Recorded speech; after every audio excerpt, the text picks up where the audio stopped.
हरि ओम नमो भगवते वासुदेवाय। श्री ओम नमो भगवते वासुदेवाय।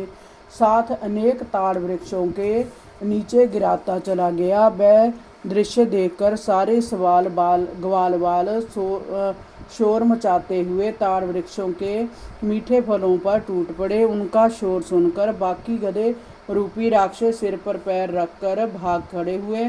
वृक्षतः बलराम जी स्वयं भगवान शेष के अवतार हैं और भगवान श्री हरि के अंश हैं, जो 2-4 गधे धेनुकासुर के मारे जाने का समाचार सुनकर बलराम और श्री कृष्ण से लड़ने आए। उन्हें उन दोनों ने ही पकड़ कर ताड़ वृक्षों पर पटक कर मार डाला। उस दिन के बाद लोग निडर होकर उस ताल वन में आने लगे और मीठे फलों का स्वाद लेने लगे। राजन, इसके बाद वह सभी ब्रज में आए तो ग्वालों ने उनकी वीरता की कहानी सभी को बढ़ा चढ़ाकर सुनाई। वे प्रतिदिन इसी प्रकार वन में जाते थे और अनेक लीलाएं किया करते थे। उनका प्रमुख लक्ष्य दुष्टों को मारना होता था। एक दिन वे जमुना तट पर गए। उस दिन बलराम जी उनके साथ नहीं थे। जेठ मास की दोपहरी थी और भयानक गर्मी से ग्वाल बाल पीड़ित हो रहे थे।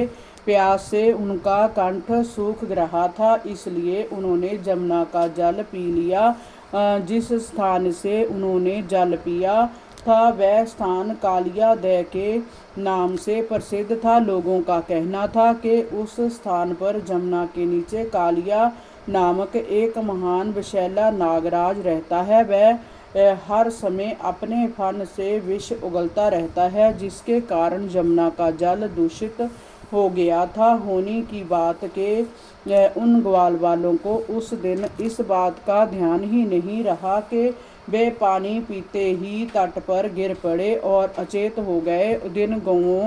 जिन गौओं और बछड़ों ने वहाँ का जल पिया था वह भी अचेत होकर गिर पड़े। ऐसा दृश्य देखकर भगवान श्री कृष्ण तत्काल उनकी अचेतावस्था का कारण जान गए। उन्होंने अपनी कृपा दृष्टि से उन्हें देखा और सचेत किया। चेतना आने पर वह सभी कौतूहल पूर्वक एक दूसरे का मुख देखने लगे। तभी किसी ने उनसे कहा कि हे कृष्ण के द्वारा ही आज उनकी जान बची है, अन्यथा आज हम सभी मारे जाते। वह सभी अनुग्रह पूर्ण दृष्टि से श्री कृष्ण को देखते हुए अपने अपने घरों को चले गए। हरि ओम नमो भगवते वासुदेवाय। श्री ओम नमो भगवते वासुदेवाय।